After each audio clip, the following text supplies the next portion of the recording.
Hello everyone. This is a quick video that will be showing you our Canvas page. So I know with State, we're kind of in process of switching from iLearn to Canvas.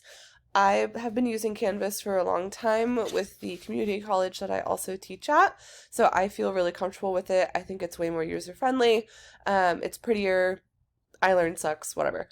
So I just wanted to give a brief rundown of our Canvas page because everyone, different instructors set their things up differently as well. So when you click the home page, first of all, let me go into student view. So it should be exactly what you see. Hello, test student. That's cute.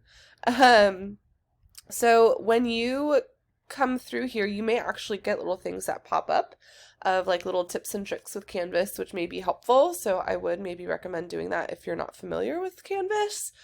But anyway, so what you'll see is any announcements that I will post, like my welcome one that's right here, will pop up on this very first page.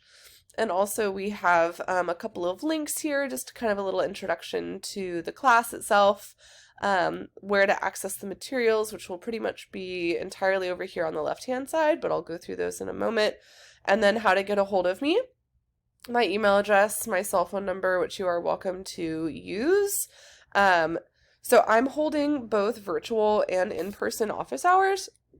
Excuse me. So I'll be on campus quite a bit this semester, actually. My office is Thornton Hall, room 623, so you're welcome to pop in anytime with that, but I will also have a Zoom option. It's just the easiest way that I can do that for all of my classes. And then you'll also see a couple other helpful links here.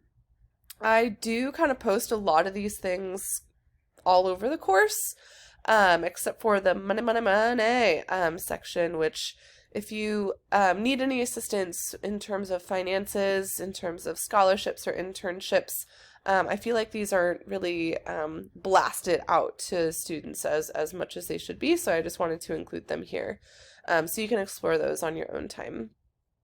But anyway, so some other things that I really like about Canvas, over here on the right-hand side, notice how there's a massive to-do list here, right? So it has a combination of my announcements that I put out and the assignments that are coming up. So that's a really, really useful tool. You can also go to view course calendar, and that can bring you to this as well, and it'll take you, or it'll show the assignments on the actual due date. Alternatively, if you go to the assignments tab, excuse me, you can see where all of your upcoming assignments are here as well.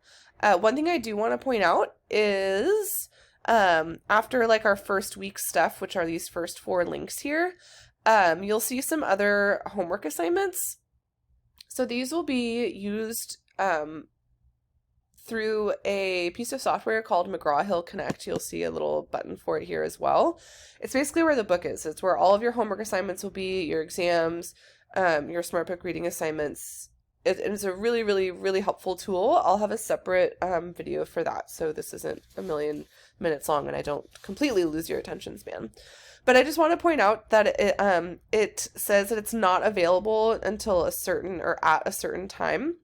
I actually need to adjust that time. It should be not 1:23 in the afternoon. But you'll see that some of these assignments are basically locked until that time period. It's kind of to ensure that no one's able to like blast through the information, and hopefully you're going through it alongside me. And any other homework assignments will be in here as well. And then now really the most important part, after you've gotten familiar with the home page, you can click on the modules section. So this is going to be like our actual real main home page here.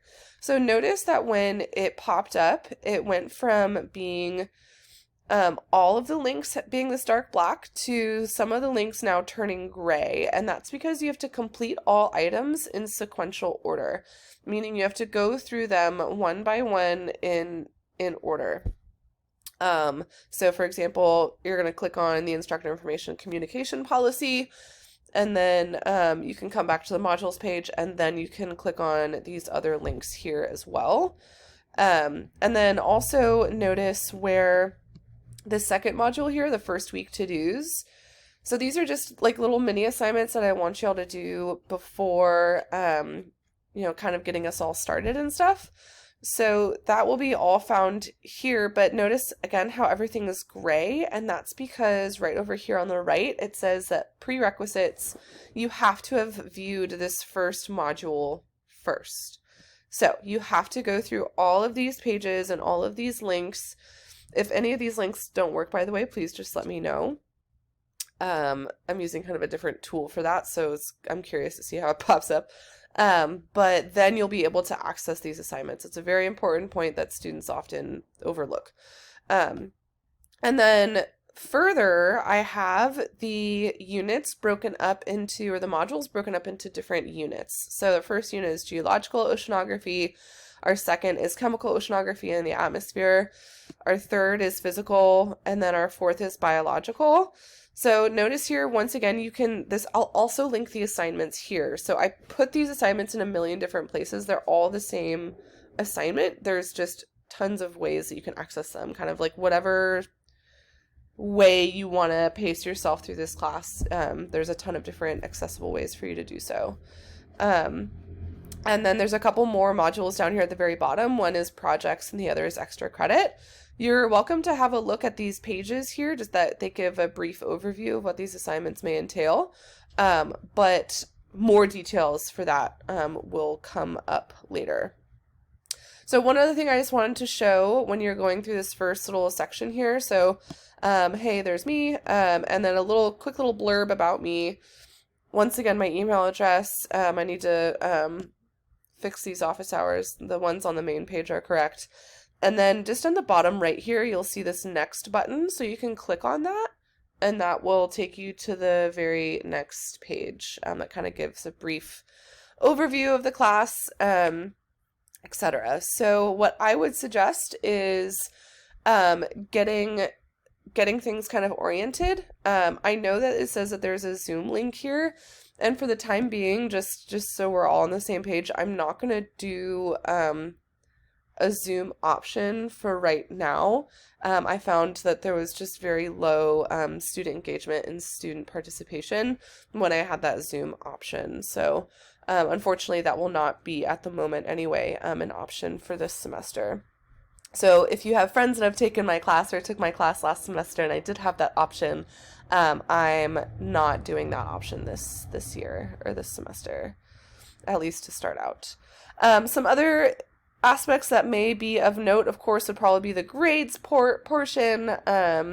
It'll show you what your score is out of what, and how much of that, what all little sections are weighted. And so one thing that I do also want to point out is your lab shell is different from the lecture shell, right? So it'll depend, when you go to courses, you should see 2 ERTH 172 links here. Obviously, I can't see that because I'm not in that section and I'm in student view. So this one is for my lecture, and then you'll have a second one that's for the lab. But I can't combine those 2 grade books. So at the very end of the course, I will add your lab grade once everything is all turned in and graded. But you can kind of play around with your scores to be okay, well, what do I need to get an A in this class or whatever. So you can kind of play around with that. You should also be able to click on people, and I think you should be able to see, you're able to see all the students in this class. So it's a pretty big class. So I combine all of our sections. There's 5 sections total. Of the lecture portion. So I have everyone all on one. So you'll be able to see everyone that's in the class. I think that's really all I wanted to go into at the moment. Again, there's going to be a separate tutorial for the Connect section. So just bearing that in mind. If you have any questions on anything, please, of course, feel free to reach out, and I'm happy to help out as much as I can. All right, look forward to seeing you all. Cheers.